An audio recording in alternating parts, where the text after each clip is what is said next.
दोस्तों सोचो, एक ऐसी जगह जहां सर्दियों में टेम्परेचर -40 डिग्री से भी नीचे चला जाता है, जहां पानी बाल्टी में ही जम जाता है, जहां सुबह घर से बाहर निकलना भी चैलेंजिंग हो जाता है और फिर भी हजारों लोग वहां सालों से रह रहा है। आखिर यहाँ के लोग इतने खतरनाक ठंड में कैसे जीते हैं, क्या करते हैं, बच्चे स्कूल कैसे जाते हैं और जब पूरी दुनिया कंबल में घुसी होती है तब यहाँ जिंदगी कैसे चलती है, चलिए देख लेते हैं। मैं अभी लद्दाख के द्रास रीजन में हूँ। ये जगह कारगिल डिस्ट्रिक्ट में स्थित है और समुद्र तल से लगभग 3200 मीटर की ऊंचाई पर बसा हुआ है।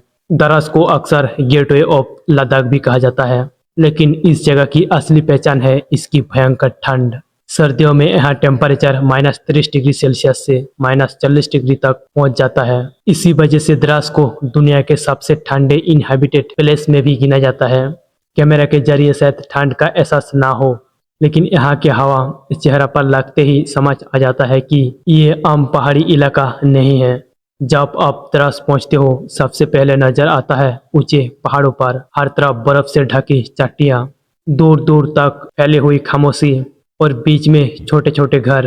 पहली नज़र में लगता है यहाँ जिंदगी मुश्किल होगी, लेकिन असली कहानी तब शुरू होती है जब आप यहाँ के लोगों से मिलते हो।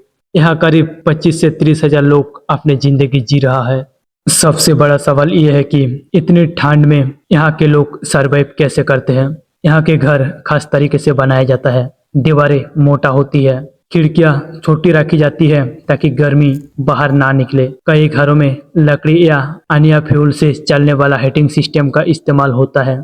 घर के अंदर मिट्टी के ऊपर खास तरह का मोटा कारपेट बिछाया जाता है ताकि मिट्टी के नीचे का भी ठंडा को रोका जा सके। सर्दियों के महीनों में घर के अंदर रहना ही सबसे बड़ा प्रायोरिटी होती है।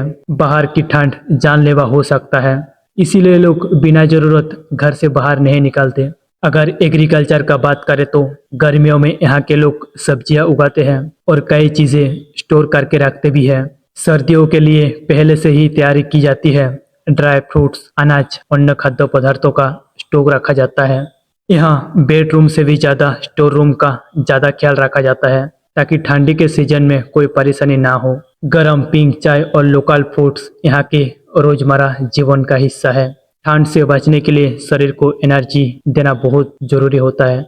सोचो, सुबह उठते ही बाहर का टेम्परेचर -20 डिग्री या -30 डिग्री हो और फिर भी स्कूल जाना हो। यहाँ के बच्चे इसी माहौल में बड़े होते हैं। जो ठंडा हमारे लिए असंभव लगता है वही उनके लिए नॉर्मल है। ये बच्चे बर्फ में खेलते हैं, बर्फ में चलना सीखते हैं और इसी माहौल को अपनी जिंदगी का हिस्सा मानकर जीते हैं। दिसंबर से फरवरी तक का समय सबसे कठिन माना जाता है। कई बार सड़कें बर्फ से ढक जाता है, यात्रा मुश्किल हो जाती है, कुछ इलाकों का संपर्क भी प्रभावित हो सकता है। इसी वजह से लोग पहले से ही तैयारी करके रखते हैं। यहाँ जिंदगी का एक बड़ा नियम है, नेचर के साथ लड़ना नहीं, उसके हिसाब से जीना है।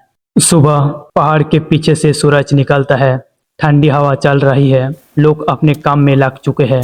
कोई पशुओं की देखभाल कर रहा है, कोई बाजार जा रहा है, कोई घर के काम कर रहा है। बहुत मुश्किल कंडीशन के बावजूद यहाँ जिंदगी रुकती नहीं और शायद यही द्रास का सबसे खासियत है। द्रास का नाम सुनते ही एक और चीज याद आती है, 1999 का कारगिल वॉर। द्रास रीजन उस संघर्ष का एक महत्वपूर्ण केंद्र था। आज भी यहाँ आने वाला कई लोग उन वीर जवानों को श्रद्धांजलि देते हैं जिन्होंने देश के लिए बलिदान दिया। ये जगह सिर्फ ठंड के लिए नहीं बल्कि अपने इतिहास के लिए भी याद रखी जाती है। तो दोस्तों, आज हमने देखा भारत के सबसे ठंडे बसे हुए इलाकों में से एक द्रास को, एक ऐसी जगह जहां ठंड इंसान को रोकने की कोशिश करती है लेकिन लोग हर दिन उसे हरा देता है। यहाँ के लोग हमें सिखाता है कि मुश्किल चाहे कितना भी बड़ी क्यों ना हो, इंसान उससे भी बड़ा हो सकता है। अगर आपको ये सफर पसंद आया है तो वीडियो को लाइक करो, चैनल को सब्सक्राइब करो। जय हिंद।